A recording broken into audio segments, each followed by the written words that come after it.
কেন্দ্রীয় সংসদই হচ্ছে যে চাঁদাবাজির হেডকোয়ার্টার। যে এই কিংস পার্টি প্রকাশ্যে চাঁদাবাজি করে, একটি বাসায় যে সিসিটিভি আছে বা তাদের যে প্রমাণ থাকতে পারে এগুলোর তোয়াক্কা করতেছে না। তাদেরকে এই রাষ্ট্রযন্ত্র, এই সরকার তাদেরকে সহযোগিতা করতেছে ঢালাওভাবে। প্রতিটা সরকারি অফিস তারা চুষে খাচ্ছে। 5ই আগস্ট পরবর্তী সময়ে বিএনপির এমন একটি ফুটেজও দেখাতে পারবেন না যে বিএনপির একজন পদধারী নেতা কোনো অফিস বা দোকানপাট থেকে 10,000 টাকা চাঁদা দাবি করেছে। তো সরকারের ব্যর্থতা যদি আপনি বিএনপির ঘাড়ে নিয়ে আসেন, সেটা কতটা যুক্তিযুক্ত সেটা আবারও আপনাকে বিবেচনার দাবি জানাচ্ছি সবাইকে। আসসালামু আলাইকুম প্রিয় দর্শক, স্বাগত জানাচ্ছি আমার দেশ স্পেশালে। আজ স্টুডিওতে আমাদের সঙ্গে যুক্ত আছেন জাতীয়তাবাদী ছাত্র দলের কেন্দ্রীয় সংসদের সহসভাপতি মোহাম্মদ জুয়েল মৃধা। আর পুরোটা সময় আপনাদের সঙ্গে আছি আমি আরমান মুজাহিদ। জনাব জুয়েল মৃধা, আপনাকে আমাদের স্টুডিওতে স্বাগত জানাচ্ছি। ধন্যবাদ আরমান ভাই আপনাকে, এবং আমি আরও ধন্যবাদ জানাতে চাচ্ছি গণমানুষের পত্রিকা দৈনিক আমার দেশ পত্রিকার পাঠক এবং আজকের যারা এই প্রোগ্রামের দর্শক এবং শ্রোতা আছেন সবাইকে আমি বাংলাদেশ জাতীয়তাবাদী ছাত্রদল কেন্দ্রীয় সংসদের পক্ষ থেকে ধন্যবাদ এবং শুভেচ্ছা জানাচ্ছি। শুরুতে আপনার কাছে একটি বিষয়ে জানতে চাই, সেটি হচ্ছে যে রাকসু নির্বাচনের যে তফসিল ঘোষণা হয়েছে, সেখানে আগামী 15 সেপ্টেম্বর রাকসু নির্বাচন হতে যাচ্ছে এবং ডাকসু নির্বাচন হতে যাচ্ছে আগামী 9 সেপ্টেম্বর। তো সব মিলিয়ে ডাকসু নির্বাচন বা ছাত্র সংসদ যে নির্বাচনগুলো হওয়ার কথা সেগুলো নিয়ে 5 আগস্টের পর একটি মতপার্থক্য দেখা দিয়েছিল। সেখানে ছাত্রদলের পক্ষ থেকে বারবার বলা হচ্ছিল যে সংস্কারের পর বা নির্বাচনের পর এটা দেওয়া, জাতীয় নির্বাচনের পর। তখন অন্য পক্ষগুলো যারা ছিল ছাত্র রাজনীতির, তারা বলছিল যে ছাত্রদল নির্বাচন পিছিয়ে দিতে চাচ্ছে, যে ছাত্রদলের পরিস্থিতি নির্বাচন করার মতো নেই। আপনারা কি মনে করেন যে তফসিল তো হয়ে গেল, ছাত্রদল কি আসলে নির্বাচনে যাচ্ছে না কি অবস্থা এখন? দুটি বিষয়ে আমি কথা বলবো। শুরুতে আমি বলতে চাচ্ছি ছাত্রদল অবশ্যই নির্বাচনে যাবে, কিন্তু এর আগে আমি একটি বিষয় আপনাকে বলতে চাচ্ছি যে জাতীয়তাবাদী ছাত্রদল সবসময় ক্যাম্পাসের সাধারণ শিক্ষার্থীদের ম্যান্ডেট নিয়ে রাজনীতি করেছে। তারা সবসময় সাধারণ শিক্ষার্থীদের ভাবনা, তাদের চাহিদা এবং তারা ক্যাম্পাসে যাতে শিক্ষার্থী বান্ধব আপনার পরিবেশ থাকে এটা নিশ্চিত করার জন্য বাংলাদেশ জাতীয়তাবাদী ছাত্রদল রাজনীতি করেছে। সুতরাং ছাত্র সংসদ নির্বাচন এটা জাতীয়তাবাদী ছাত্রদলেরই দাবি ছিল। কিন্তু এখানে জাতীয় যে বিষয়গুলো আপনাকে মাথায় নিয়ে কাজ করতে হবে সেটা হচ্ছে এই মুহূর্তে বাংলাদেশের মানুষের আসলে কি দাবি। বাংলাদেশের মানুষ কিন্তু আসলে একটি অবাধ, সুষ্ঠু এবং নিরপেক্ষ নির্বাচন চাচ্ছে, এবং বিএনপি বাংলাদেশ সবচেয়ে বড় রাজনৈতিক দল এবং এই প্ল্যাটফর্মে লক্ষ থেকে কোটি কোটি মানুষ এখানে যুক্ত আছেন, যাদের প্রধান দাবি দীর্ঘ 16টি বছর আমরা কিন্তু একটি দাবি করে আসছি, এবং আমাদের প্রত্যাশাও হচ্ছে যে একটি নির্বাচন যাতে জনগণ তাদের রাষ্ট্রের মালিকানা বুঝে পায়। তো সেই ক্ষেত্রে আমরা মনে করতেছি এই যে সংস্কারের নামে কালক্ষেপণ করা হচ্ছে, এই যে আপনার বিশ্ববিদ্যালয়গুলোতে আপনার এই ছাত্র সংসদ নির্বাচন দিয়ে এরা আসলে মানুষের চিন্তা ভাবনাকে ভিন্ন খাতে নিয়ে যেতে চাচ্ছে। হ্যাঁ, এরা চাচ্ছে যে এটার মাধ্যমে যদি সময় ক্ষেপণ করে তারপরে তারা জাতীয় নির্বাচনকে পিছিয়ে দিতে যাচ্ছে। এই জন্য আমাদের ভিন্ন মত ছিল। কিন্তু আমরা যে নির্বাচনের জন্য প্রস্তুত না, ছাত্র সংসদ নির্বাচনের জন্য প্রস্তুত না, বা জাতীয়তাবাদী ছাত্রদল ছাত্র সংসদ নির্বাচনে গেলে হেরে যাবে বা আমরা অংশগ্রহণ করব না, আমাদের নেতাকর্মী নেই, বিষয়টি কিন্তু এমন না। আপনি দেখবেন যদি নির্বাচন হয় সেখানে জাতীয়তাবাদী ছাত্রদলের অংশগ্রহণ থাকবে, এবং প্রতিটা ক্যাম্পাসে যদি সুষ্ঠু নির্বাচন হয়, আমি আবারও বলছি যদি সুষ্ঠু নির্বাচন হয়, এই কিংস পার্টি যে এনসিপি সরকার যদি কিংস পার্টিদেরকে প্রতিষ্ঠিত করার জন্য এই ছাত্র সংসদ নির্বাচন দিয়ে থাকে, তাহলে সেটা কিন্তু বাংলাদেশের মানুষের কাছে দৃশ্যমান হবে এবং এটা কিন্তু করতে পারবে না। এই অন্যায় বাংলাদেশ জাতীয়তাবাদী ছাত্রদল কোনো ক্যাম্পাসে তারা মেনে নেবে না। আমরা চাচ্ছি ছাত্র সংসদ নির্বাচন হোক, তবে তার আগে জাতীয় সংসদ নির্বাচন হওয়া উচিত ছিল। কেন মনে করছেন এমনটি যে আগে জাতীয় সংসদ? আপনি তো ছাত্রদের প্রতিনিধি, আপনি ছাত্র সংসদ নির্বাচনটি আগে চাওয়ার কথা ছিল, কারণ ক্যাম্পাসগুলিতেও ছাত্র সংসদ নির্বাচন দীর্ঘদিন ধরে নেই। এই পরিস্থিতিতে কেন চাচ্ছেন? আচ্ছা, একটা অন্তর্বর্তীকালীন সরকার বা আপনি তত্ত্বাবধায়ক সরকার বলেন বা এই যে ইন্টারিম গভর্নমেন্ট, এই গভর্নমেন্টের কি মূল দায়িত্ব কি ক্যাম্পাসগুলোতে ছাত্র সংসদ নির্বাচন, না জাতীয় নির্বাচন, না সংস্কার? কিন্তু এই সরকার কিন্তু আপনার সংস্কার এবং নির্বাচনকে মুখোমুখি দাঁড় করিয়েছে। তারা মনে করতেছে বা বলতে চাচ্ছে, জনগণকে বোঝাতে চাচ্ছে যে নির্বাচন হলে সংস্কার হবে না, সুতরাং সংস্কারের জন্য তাদের অনেক সময় দরকার। শুরুতে তারা কিন্তু 5 বছরের কথাও বলেছে, এর আগে কিন্তু তার চেয়েও বেশি বলেছে। তো এখন কিন্তু তারা আবার ভিন্ন কথা বলতেছে, এখন আবার নির্বাচনের একটা তারিখও ঘোষণা করার কথা চলতেছে। খুব শীঘ্রই হয়তো বা নির্বাচনের তারিখ ঘোষিত হতে পারে প্রধান উপদেষ্টা কর্তৃক। সুতরাং এটা জনগণের দাবি, জনগণের দাবির জন্য তারা কিন্তু তাদের জায়গা থেকে সরে আসছে। বাংলাদেশের জনগণ কি চাইবে না চাইবে সেটা তো আমরা শিখিয়ে দিতে পারি না। বাংলাদেশের জনগণ এই মুহূর্তে একটা বিশ্ববিদ্যালয়ের ছাত্র সংসদ নির্বাচন চাচ্ছে না জাতীয় নির্বাচন চাচ্ছে, সেটা কিন্তু সরকার বুঝে এবং আমরা সবাই বুঝি। সুতরাং এই মুহূর্তে বাংলাদেশের প্রধান দাবি হচ্ছে, বাংলাদেশের গণমানুষের দাবি হচ্ছে যে একটি অবাধ সুষ্ঠু নিরপেক্ষ নির্বাচন, যেটা দীর্ঘদিনের মানুষের প্রত্যাশা ছিল। 16টি বছর আমরা কিন্তু গণতন্ত্রের জন্য লড়াই করেছি, মানুষের ভোটাধিকারের জন্য লড়াই করেছি, মানুষের ডাল ভাতের অধিকারের জন্য লড়াই করেছি, বাক স্বাধীনতার জন্য লড়াই করেছি, মৌলিক অধিকারের জন্য লড়াই করেছি। সেই লড়াইটি প্রেক্ষাপট আজকের কোথায় ছিল? আমাদের একটি জায়গাও কি, আমাদের আন্দোলনের একটি জায়গাও কি লেখা ছিল যে আমরা শুরুতে ছাত্র সংসদ দিব, শুরুতে আমরা সংস্কার করব, তারপরে সংস্কারের নামে কালক্ষেপণ করব, তারপরে আমরা রাষ্ট্র পরিচালনা করে রাষ্ট্রে ভাগবটোয়ারা করে তারপরে কিংস পার্টি গঠন করে তারপর আমাদের উত্তরসূরি সেই কিংস পার্টিকে প্রতিষ্ঠিত করে তারপরে যখন মনে করব যে কিংস পার্টি ভোট দিলে একটা লড়াই করতে পারবে, সেটা কিন্তু শুরুতেই আমরা বুঝতে পেরেছিলাম। তো বুঝতে পারলেও আসলে তো আমাদেরকে তো একটা জায়গায় যেতে হবে। তো এখানে আপনার ইন্টারিম গভর্নমেন্ট, বিএনপি তো ইন্টারিম গভর্নমেন্টে অংশগ্রহণ করতে পারে না, তারা তো এখানে উপদেষ্টা হতে চায় না। তারা চেয়েছে, বিএনপি শুরু থেকেও চেয়েছে একটি নির্বাচন, এখনও চাচ্ছে একটি নির্বাচন, এবং স্বৈরাচার হাসিনার আমলেও বিএনপি চেয়েছে একটি নির্বাচন, যার ফলে বিএনপির হাজার হাজার নেতাকর্মীকে গুম হতে হয়েছে, খুন হতে হয়েছে, নির্যাতিত হতে হয়েছে, ডান্ডাবেরি পড়ে জেল খাটতে হয়েছে, এবং আমাদের এই নেতাকর্মীদের নামে প্রায় কয়েক লক্ষ মামলা হবে। আরেকটি ইস্যু থাকে, আপনি নির্বাচনের কথা বলছেন, তবু জুলাই বিপ্লবে কিন্তু একটি ছাত্রদের পক্ষ থেকে দাবি ছিল যে রাষ্ট্র ব্যবস্থার সংস্কার। তো এই সংস্কারের কথা তো তারা বলছে নির্বাচনের আগে। হ্যাঁ, সংস্কার একটি চলমান প্রক্রিয়া। এই ইন্টারিম গভর্নমেন্ট, ইউনূস সরকার এমন কোনো সংস্কারের দাবি করেছে যেটি কিনা বিএনপির জনাব তারেক রহমান কর্তৃক 31 দফা প্রণয়ন করা হয়েছিল, তার বাহিরে কি একটি সংস্কারের কথাও কি এই সরকার বলেছেন? এই একটি সংস্কারের কথাও বলেননি। সরকার হুবাহু বিএনপির ভারপ্রাপ্ত চেয়ারম্যান জনাব তারেক রহমান কর্তৃক যে 31 দফা প্রণয়ন করা হয়েছে সেটা হুবাহু কপি করেছে। তা যদি কপি হয় তাহলে কিছু বিষয়ে তো বিএনপির মতবিরোধ আমরা দেখছি, তাহলে তো বিএনপির মেনে নেওয়ার কথা। বিশেষ করে যদি আমি আসি যে সংবিধিবদ্ধ প্রতিষ্ঠানগুলোর কথা যেটা বলা হচ্ছে যে দুদক, তারপর হচ্ছে পিএসসি, তো এগুলোকে সংবিধানের অন্তর্ভুক্ত করতে বিএনপি রাজি হচ্ছে না সংস্কার ঐকমত্য কমিশনে।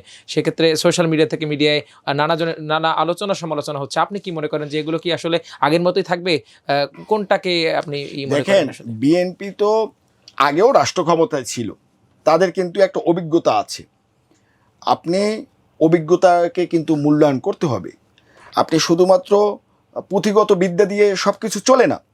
তো আমাদের এই যে সাংবিধানিক প্রতিষ্ঠানগুলো রয়েছে, পাবলিক সার্ভিস কমিশন, দুদক, হ্যাঁ, এগুলো আপনার যেভাবে আছে খুবই ভালো আছে। এদের আইন কানুন যেটা আছে, এদের যে সংবিধান যেটা আছে খুবই ভালো আছে, বাট এটা প্রয়োগের ক্ষেত্রে সমস্যা। দলীয় প্রভাব মুক্ত হচ্ছে না, আপনার রাষ্ট্রপ্রধানের বা সরকার প্রধানের ইচ্ছার উপর নির্ভর করতেছে বা সরকারি দলের উপর নির্ভর করতেছে। আপনি যদি দুদককে দন্তহীন বাক করে রাখেন, হ্যাঁ, তাহলে তো কোনো আইন দুদককে কার্যকর করতে পারবে না। হাসিনার আমলে যে দুদক ছিল সেই দুদক এখনও আছে, এবং সেই দুদক অতীতেও ছিল, বিএনপির আমলেও ছিল। এখন এটাকে কার্যকর করা হচ্ছে সময়ের দাবি। আইন যা আছে সেখানে যদি আইনের ক্ষেত্রে কোনো ধরনের কোনো কারেকশন দরকার হয়, কোনো ধরনের কোনো সংযোজন বিয়োজন দরকার হয়, সেটা নিয়ে আলোচনা করা যেতে পারে। শঙ্কা তো থাকতে পারে যে আওয়ামী লীগ যেমন দলীয়করণ করেছিল, বিএনপিও ক্ষমতায় গেলে যদি দলীয়করণ করে ফেলে, এরকম শঙ্কা তো থাকতে পারে জনগণের। দেখেন, এনসিপি বলেন, জামাত বলেন, এদের উদ্বেগের জায়গা তো এটি যে বিএনপিকে জনগণ ভালোবাসে, বিএনপি হচ্ছে গণমানুষের দল, বিএনপিকে দীর্ঘ 16টি বছর ভয়াবহ ফ্যাসিস্ট, ইতিহাসের সর্বনিকৃষ্ট ফ্যাসিস্ট হাসিনা বিএনপিকে বিভক্ত করতে পারেনি, বিএনপি ভাগ করতে পারেনি, যেই কারণে বিএনপিকে হাসিনা সরকারও ভয় পেত, জামাতও ভয় পায়। এই নব্য গঠিত যে এনসিপি, আপনার এই ন্যাশনাল যে চান্দা পার্টি, এখন অনেকেই বলে যে জাতীয় চান্দা পার্টি, তো এরাও ভয় পায়। এদের উদ্বেগের জায়গা হচ্ছে ভোট দিলেই বিএনপি সরকার গঠন করবে। আরে বাবা, জনগণ যদি ভোট দেয় আপনার আপত্তির জায়গা কোথায়? ভোট তো জনগণ দেবে। বিএনপি তো একবারও বলেনি যে আমাদেরকে রাষ্ট্র ক্ষমতায় বসিয়ে দেন, আমাদেরকে 200 আসন দিয়ে দেন, আমরা দীর্ঘদিন জুলুম নির্যাতন জেল মামলা হামলা মামলার শিকার হয়েছি, আমাদেরকে বিশেষ বিবেচনায় 10টি আসন দেন। বিএনপি বলতেছে জনগণের ক্ষমতা জনগণের হাতে দিন, জনগণের ভোট প্রয়োগের ক্ষমতাটা আপনি পুনর্বহাল করুন। অতীতে এদেশে ভোট হয়েছে, এদেশে তো কয়েকটি নির্বাচন সুষ্ঠু বলে সবার কাছে স্বীকৃতি আছে। আপনার বিশেষ করে তত্ত্বাবধায়ক সরকারের আমলে যেসব নির্বাচন হয়েছে সেগুলোকে সবার কাছেই সর্বজন গৃহীত বলা যায়। তো আমরা চাচ্ছি একটা নির্বাচন, আপনারা চাচ্ছেন যে আপনারা নিজেরা ক্ষমতায় আসবেন। আপনারা যদি ভোট পান সেই ক্ষেত্রে বিএনপির তো কোনো আপত্তি নেই। বিএনপি একটি দাবি, সেটা হচ্ছে একটা সুষ্ঠু নির্বাচন। আমরা আরেকটা ছাত্র রাজনীতিতে ফিরে আসি, সেটি হচ্ছে যে এই ডাকসু নির্বাচনের কথা বললাম, রাকসু নির্বাচনের কথা বললাম, তো সব মিলিয়ে এই যে নির্বাচনগুলো আসছে, এই নির্বাচনে 5 আগস্টের পর ছাত্রদলের কোন কাজগুলোর কারণে আসলে সাধারণ ছাত্ররা ছাত্রদলকে ভোট দেবে? দেখেন, আপনি দেখবেন বাংলাদেশ জাতীয়তাবাদী ছাত্রদল 5ই আগস্ট পরবর্তী সময়ে আমরা সাধারণ শিক্ষার্থীদের সর্বোচ্চ গুরুত্ব দিয়ে তাদের আকাঙ্ক্ষাকে ধারণ করে তারপর আমরা ক্যাম্পাস ভিত্তিক ছাত্র রাজনীতি প্রতিষ্ঠা করার চেষ্টা করেছি। আমরা শিক্ষার্থীদের পাশে ছিলাম। আপনি 5ই আগস্ট পরবর্তী সময়ে একটি পত্রিকার হেডলাইনও দেখাতে পারবেন না যে জাতীয়তাবাদী ছাত্রদল কোনো ক্যাম্পাসে কোনো সাধারণ শিক্ষার্থীদের, এমনকি অন্য কোনো ছাত্র সংগঠনের নেতাকর্মীদেরকে নির্যাতন করেছে, রক্তাক্ত করেছে, ক্যাম্পাসে আহত করেছে, অথবা আমাদের নিজেদের ভিতরে কোনো অন্তর্কন্দল হয়েছে কোনো ক্যাম্পাসে, যে কারণে আমাদের অন্তর্কন্দলকে কেন্দ্র করে সেই সংঘর্ষে অন্য কোনো শিক্ষার্থী আহত হয়েছে, এমন ঘটনা আপনি দেখাতে পারবেন না।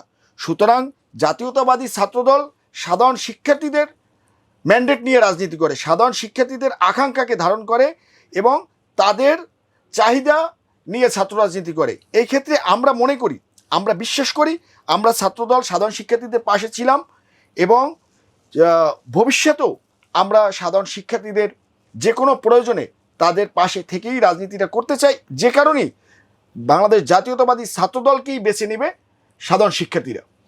গত কদিন আগে একটি নির্বাচন হয়েছে রাজশাহী ইউনিভার্সিটিতে, রাজশাহী বিশ্ববিদ্যালয় অ্যালামনাই অ্যাসোসিয়েশন। সেই নির্বাচনে জামায়াতের কয়েকজন নেতা সভাপতি পদ সহ বেশ কয়েকটি পদে তারা জিতেছে।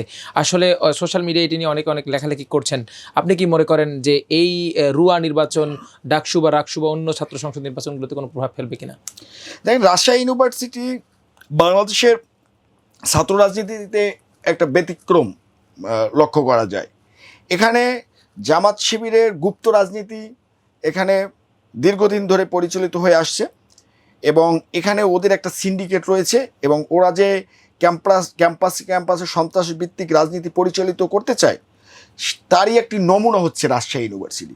আপনি রাজশাহী ইউনিভার্সিটির হলগুলোতে আপনি যদি কালকে তল্লাশি করেন, সেখানে শিবিরের প্রতিটি রুম থেকে দেশীয় অস্ত্র, বিদেশি অস্ত্র, আপনি এটা দেখবেন যে পত্রিকার পাতা একদম ভরে গেছে। সুতরাং রাজশাহী ইউনিভার্সিটি আর সারা বাংলাদেশের অন্য সকল ইউনিভার্সিটি একভাবে নেওয়া যাবে না। 5 আগস্টের পর এটি ঘটেছে, আপনি যেটা বলছেন এরকম পরিস্থিতি কি 5 আগস্টের পর, মানে এখন কি তারা হলগুলো দখল করে নিয়েছে রাজশাহী ইউনিভার্সিটিতে শিবির? দেখেন, শিবির এবং জামাত তাদের রাজনীতিটা একটু অন্য ধরনের। তারা হচ্ছে যখন সুযোগ পায় তখন সব কিছু আঁকড়ে ধরে এবং যখন তারা অসুবিধার ভিতরে থাকে তখন তাদের চেহারার পরিবর্তন হয়ে যায়, তখন তারা মাথায় টুপি খুলে হেলমেট পরিধান করে, আবার হেলমেট খুলে আবার টুপি পরিধান করে সুযোগ আসলে। সুতরাং জামাত তারা আসলে তাদের এটা বলবে কৌশল। আপনি দেখেন ছাত্র শিবিরের এমন কোনো ছাত্র শিবিরের নেতা পাওয়া যাচ্ছে না যিনি ছাত্রলীগের কর্মী অথবা পোস্টেড নেতা ছিল না। যেই কমিটি আত্মপ্রকাশ ঘটে ছাত্র শিবিরের, আপনি ঢাকা ইউনিভার্সিটি বলেন, জগন্নাথ ইউনিভার্সিটি বলেন, যে ছাত্র শিবিরের কমিটি প্রকাশ পেলেই দেখা যায় যে তিনি ছাত্রলীগের নেতার সাথে ছবি অথবা প্রোগ্রাম করতেছে, অথবা শেখ মুজিবুর রহমানকে নিয়ে বক্তৃতা দিচ্ছে, প্রবন্ধ লিখছেন, এমনটি পাওয়া ছাড়া কোনো নেতা ছাত্র শিবিরের নেই।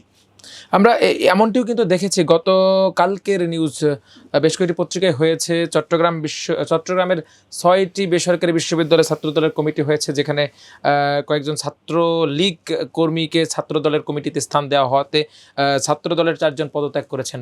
আসলে এটি তো ছাত্রদলের বিরুদ্ধে এরকম অভিযোগ আসছে। আপনি আমরা তো বিভিন্ন জায়গায় কমিটি করি, আমিও কয়েকটি শিক্ষা প্রতিষ্ঠানের দায়িত্বে আছি। আসলে সেখানে দেখা যায় বাস্তবতা হচ্ছে এমন যে আপনার দীর্ঘ 16টি বছর আওয়ামী লীগ ক্ষমতায় থাকায় অনেকের সাথে ছবি আছে, বা একই ডিপার্টমেন্টে তারা সহপাঠী হওয়ায় তাদের সাথে ছবি থাকে, তারা ভিন্ন ভিন্ন রাজনীতি করে। তো এই ধরনের অভিযোগ আসে, কিন্তু সরাসরি ছাত্রলীগের কর্মী বাংলাদেশ জাতীয়তাবাদী ছাত্রদলে এসছে বা পদ পেয়েছে এটা খুবই কম। যদি 2-1 জন হয়ে থাকে সেটা হয়তো কোনো ধরনের ভুল থাকতে পারে, এটা তাদের তথ্য দেয়নি, এরকম মিথ্যাচার করতে পারে। কর্মীরা এখন হয়তো মনে করতেছে যে আমি জাতীয়তাবাদী ছাত্রদলে থাকলে ভালো থাকবো, কিন্তু আমরা জেনে শুনে কোনো ছাত্রলীগের কোনো ছাত্র শিবিরের কর্মীকে আমরা নিচ্ছি না। আমাদের কাছে এমনও আছে যে আপনার আমি যে সমস্ত কলেজগুলোর দায়িত্ব, সেখানে এমনও আছে যে ছাত্র শিবিরের একটি পোস্টে লাইক দিয়েছে, সেটিও আমরা বিবেচনায় নিচ্ছি, সেটিও আমাদের কাছে পাঠাচ্ছে। এবং আওয়ামী লীগের সাথে একটি ছবি আছে, ধরেন সহপাঠীর সাথে ছবি, সে একজন ছাত্রলীগের নেতা, একজন সাধারণ শিক্ষার্থী অথবা ছাত্র দলের কর্মী। তো এরকম দেখা যায় যে পাশাপাশি ছবি আছে কোনো সামাজিক অনুষ্ঠানে, সেইগুলো পর্যন্ত আমরা বিবেচনায় নিচ্ছি। সুতরাং আমরা বলতে চাচ্ছি যে আমরা জাতীয়তাবাদী ছাত্রদল, কোনো ছাত্রলীগ, কোনো ছাত্র শিবির বা অন্য কোনো স্বৈরাচারের দোসরদের সংগঠনের সাথে যোগাযোগ ছিল, সম্পর্ক ছিল অথবা সমর্থক কর্মী, তাদেরকে আমরা নিচ্ছি না, ভবিষ্যতেও নেব না। একটি বিষয় কিন্তু এখন রাজনীতিতে বড় আলোচনা সমালোচনা জন্ম দিচ্ছে, বা বেশি দেখা যাচ্ছে আর কি ছাত্র রাজনীতিতে, সেটি হচ্ছে যে 5 আগস্টের আগ পর্যন্ত দেখা গেছে যে বিএনপির দীর্ঘদিনের জোটসঙ্গী জামায়াতে ইসলামীর সাথে তাদের যেমন সখ্যতা ছিল, 5 আগস্টের পর সেই পরিস্থিতিতে এখন আর নাই। এবং তাদের যে ছাত্র সংগঠন, ছাত্র শিবিরের মুখোমুখি অবস্থান দেখা যাচ্ছে বিভিন্ন ক্যাম্পাসে ছাত্রদলকে। পরিস্থিতি এমন হচ্ছে কেন? নতুন বাংলাদেশে আমরা রাজনীতি এমনটি প্রত্যাশা ছিল না। আমরা জুলাই বিপ্লবে আমাদের যারা সহযোদ্ধা ছিল, আমরা রাজপথে আমরা আন্দোলন সংগ্রাম করেছি, জুলাই বিপ্লব সহ দীর্ঘ 16টি বছর আমরা যাদেরকে পাশে পেয়েছি বিভিন্ন সময় বা মৌন সমর্থন দিয়েছে আমাদের আন্দোলন সংগ্রামে, তাদের প্রতি আমাদের শ্রদ্ধাবোধ রয়েছে। বিশেষ করে জামাত দীর্ঘদিন আমাদের সাথে নির্বাচনী জোটবদ্ধ ছিলেন এবং বিভিন্ন আন্দোলন সংগ্রামেও আমরা একত্রে আন্দোলন করেছি। কিন্তু জুলাই বিপ্লবে আমি ব্যক্তিগতভাবে বা আমাদের কোনো সহযোদ্ধা বলতে পারবে না যে জামাত শিবিরের কোনো নেতাকে বা কর্মীকে ওই আন্দোলনে আমরা দেখেছি, এমনটি হয়নি। 2-1 জন তারা যে দাবি করতেছে যে এই জুলাই বিপ্লবে ছিল, তারা হচ্ছে ছাত্রলীগের কর্মী হিসেবে ছিল। ছাত্রলীগ তো আন্দোলনের পক্ষে ছিল না, তাহলে কিভাবে করে তারা? এখন আপনি ছাত্রলীগের কর্মীর কয়েকটা রকম ছিল, যেহেতু তারা অনেক বছর ক্ষমতায়, দেখা যায় যে সমর্থক কর্মী বা কিছু ছবি টবি আছে, মানে এটা দিয়ে নিজের কর্মকাণ্ডকে জায়েজ করে ক্যাম্পাসে তার থাকার, তারপরে তার পড়ার, তার হলে থাকার একটা বৈধতা নিয়ে সে তার নিজের কার্যক্রম পরিচালনা করছিল। তো জামাত শিবিরের রাজনীতিটা তো এমনই, তারা গুপ্ত রাজনীতি করে, যেহেতু ওই সময় করতো ছাত্রলীগের আপনার ছত্রছায়ায় এবং ছাত্রলীগের কর্মী সেজে বা নেতা সেজে। তো সেই হিসেবে অনেকেই কিন্তু এভাবে তাদের কর্মকাণ্ড পরিচালনা করছে। এরকম 2-1 জনকে ছাড়া সরাসরি ছাত্র শিবিরের, আপনি ধরেন ছাত্রদলের সভাপতি এবং সাধারণ সম্পাদক, তারা কিন্তু আন্দোলনে ছিল। এবং ছাত্রদল সভাপতি রাকিবুল ইসলাম রাকিব কিন্তু আমার সাথে, আমরা একসাথে শনিরাকরা যাত্রাবাড়িতে সে ইনজুট হয়েছে। আমরা একসাথে আন্দোলন ছিলাম। এবং নাসিরউদ্দিন নাসির ছাত্রদল সাধারণ সম্পাদক 19 জুলাই রোজ শুক্রবার বাদ জুমার পরে আমরা যে পল্টন এলাকা, পল্টন, কাকরাইল, বিজয়নগর, মালিবাগ, শান্তিনগর এবং এই এলাকায় মনে করেন 10 বর্গ কিলোমিটার জায়গা জুড়ে যে রণক্ষেত্র হয়েছে, সেখানে নাসিরউদ্দিন নাসির আমরা একসাথেই সেই লড়াই করেছি। তো ছাত্র শিবিরের সভাপতি সম্পাদক তাদের একটা ছবি দেখাক যে তারা আন্দোলনে ছিল। আমাদের তো হাজার হাজার ভিডিও ফুটেজ আপনি দেখতে পাবেন। আমাদেরকে তো, আমাদের নেতাকর্মীদেরকে তো হেলিকপ্টার দিয়ে গুলি করেছে। 19 জুলাই হেলিকপ্টার দিয়ে গুলি করেছে, আপনার ফ্ল্যাট থেকে গুলি করেছে। আমরা কিন্তু বুঝতে পারিনি, শুরুতে আমরা বুঝতে পারিনি, পরে যখন মিডিয়ায় আসতেছে তখন আমাদের এটা ঢুকছে মাথায়। কারণ হচ্ছে আমরা ধরেন একটা নিরাপদ জোনে দাঁড়িয়ে আছি, রাস্তার দুই পাশে ধরেন পুলিশ, সেখান থেকে গুলি কোনো কর্মে রাস্তার মাঝখানে আসার কথা না। ধরেন আন্দোলনের মাঝে মাঝে তো আমরা একটা গ্যাপ দিতাম, ছোট্ট গ্যাপ, কেউ টি ব্রেকে যেত, কেউ আবার অন্য কিছু একটু পানি টানি খেত বা বিস্কিট টিস্কিট খেত। এরকম তো আমরা একদম আন্দোলনের সম্মুখে গিয়ে টি ব্রেক করতাম না, একটু সাইড গল্লিতে যেতাম। সেখানে আমি নিজ চোখে আমি 19 জুলাই হঠাৎ দেখলাম সেখানে গুলি হয়েছে। এবং আমি এমন একটি জায়গায় দাঁড়িয়ে পানি খাচ্ছিলাম একটা গল্লির ভিতরে, ওখানে আমাদের আন্দোলনটা নেই, আন্দোলন থেকে অন্তত 50 মিটার দূরে। সেখানে হঠাৎ আপনার গুলি এসে পিচ ঢালাই রাস্তায় পড়ে আপনার পিচ এখানে এসে এই গলায় এখানে টাচ করলো। তো আমি ভাবলাম এখানে গুলি কিভাবে, তখনই আমরা বুঝতে পারলাম যে এটা ফ্ল্যাট থেকে গুলি হচ্ছে। এবং যখন হেলিকপ্টার যাচ্ছে তখন কিন্তু যে গুলিগুলো করতেছে এটা তবু বোঝা যায় যে ওখান থেকে টিয়ার সেল মারবে বা অন্য কিছু সাউন্ড গ্রেনেড মারবে, এরকম একটা সতর্ক হওয়া যায়। কিন্তু ফ্ল্যাট থেকে গুলিটা একদম ভাগ্যক্রমে আমাদের অনেক সহযোদ্ধা রাস্তার মাঝখানে ছিল, কিন্তু তারা মারা গেছে। এবং গুলিগুলো এখন মাথার এখান থেকে লাগছে, এই ঘাড়ের এখান থেকে লাগছে। জুলাই তো প্রায় শেষ হয়ে যাচ্ছে, 1 বছর হয়ে যাচ্ছে জুলাইয়ের। আবারও সেই জুলাই যে আন্দোলন, সেই আন্দোলনের মধ্য দিয়ে নতুন বাংলাদেশ, নতুন বাংলাদেশে নতুন করে পথ চলার একটা প্রত্যয় ছিল, দেশবাসীর একটা প্রত্যাশা ছিল।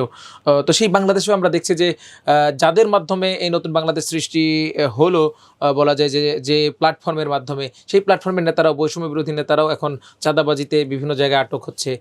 এটি কি আসলে আপনার কি মনে করেন? আর এই প্ল্যাটফর্মটি কি এখনো থাকা প্রয়োজন বলে কি মনে করেন কিনা? যদিও বা তারা সারা দেশের কমিটিগুলোকে বিলুপ্ত করেছে, কিন্তু কেন্দ্র কমিটি কিন্তু এখনো আছে।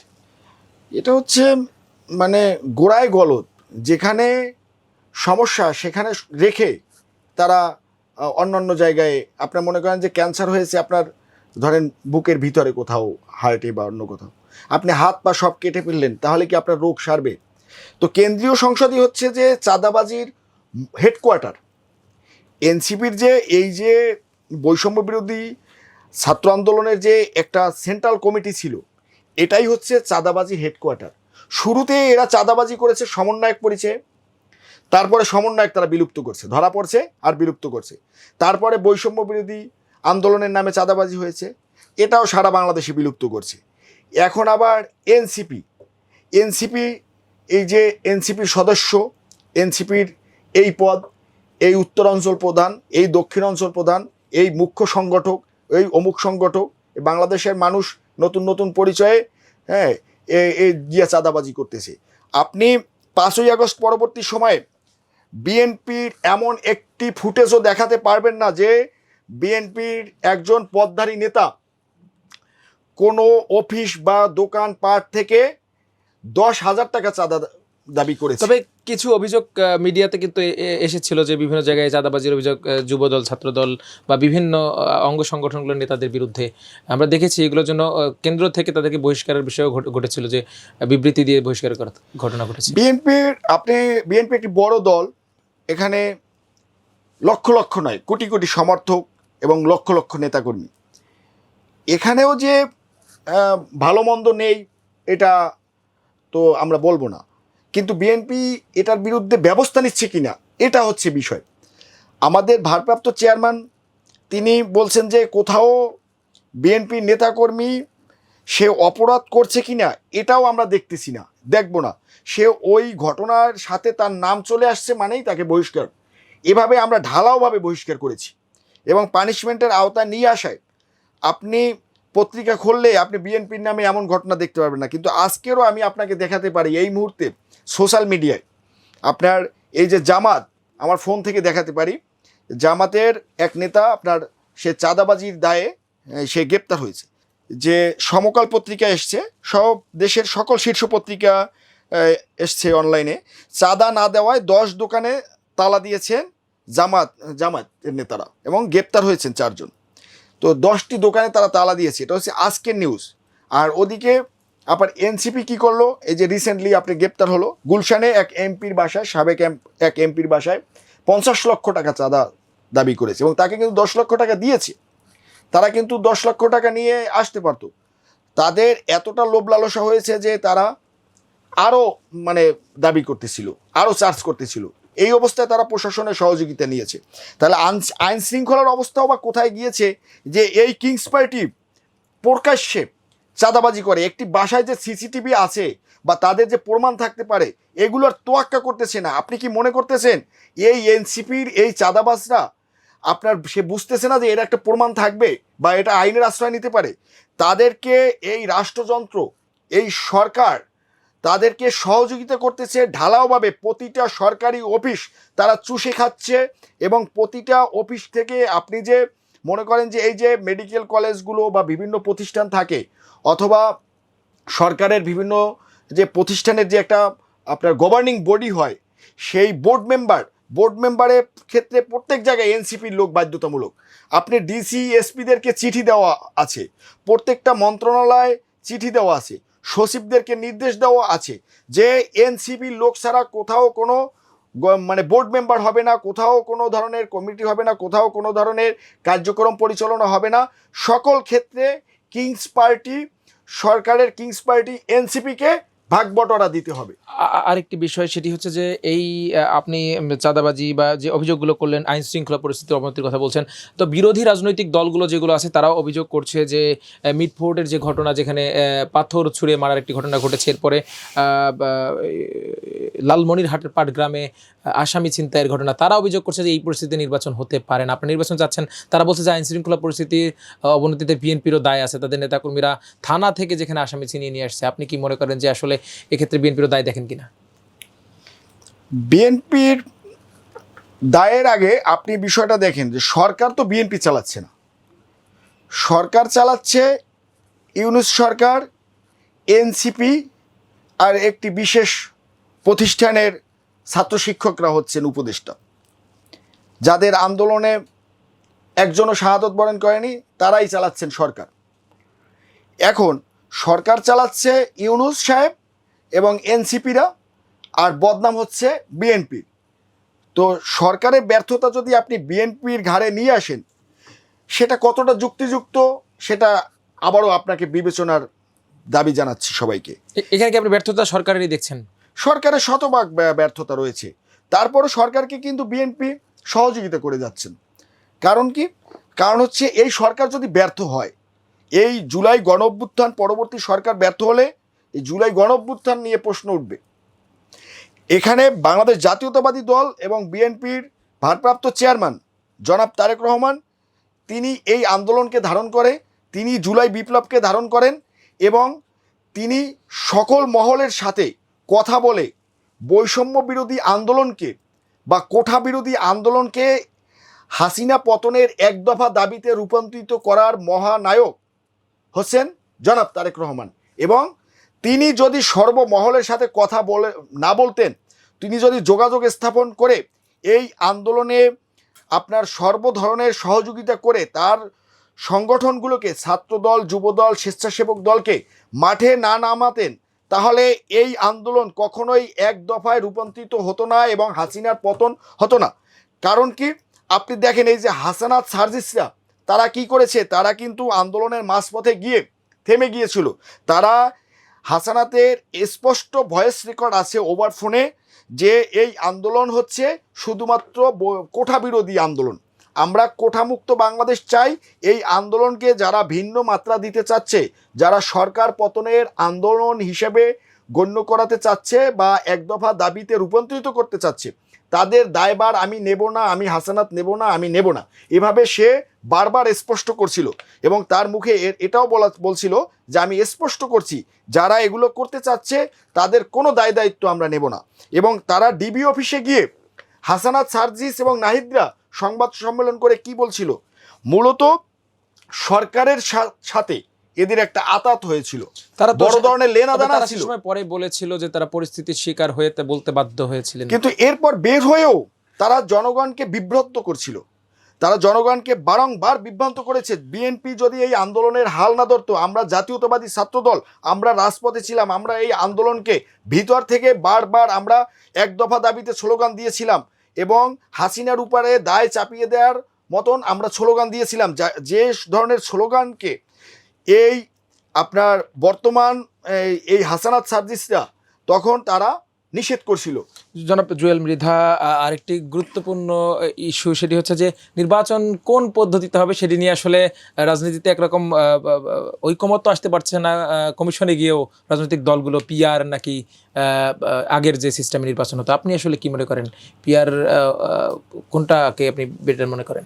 দেখেন, যাদের জনগণের প্রতি আস্থা নেই, যারা মনে করে যে ভোট হলে তারা একটি আসনও পাবে না, এককভাবে নির্বাচন করলে যাদের আসন সংখ্যা হবে 0, তারাই নির্বাচনের ফাঁক ফোকর খুঁজতেছে, ভোট ব্যবস্থাপনার ফাঁক ফোকর খুঁজতেছে, কিভাবে কি পাওয়া যায়, কোন পদ্ধতিতে গেলে আমরা কিছু একটা পাই। তবে তারা একটা জিনিস আবার বলতেছে, ব্যাখ্যা বলতেছে যে বিএনপিও ইতোপূর্বে কোনো নির্বাচনে 50-এর বেশি পার্সেন্টেজ, 50%-এর বেশি ভোট পায়নি। আসলে তারা হুঙ্কার দিচ্ছে বিভিন্ন দল মিলে জোট গঠন করলে তারা চ্যালেঞ্জ ছুড়ে দিচ্ছে যে বিএনপিকে মোকাবেলা করতে পারবে নির্বাচনে।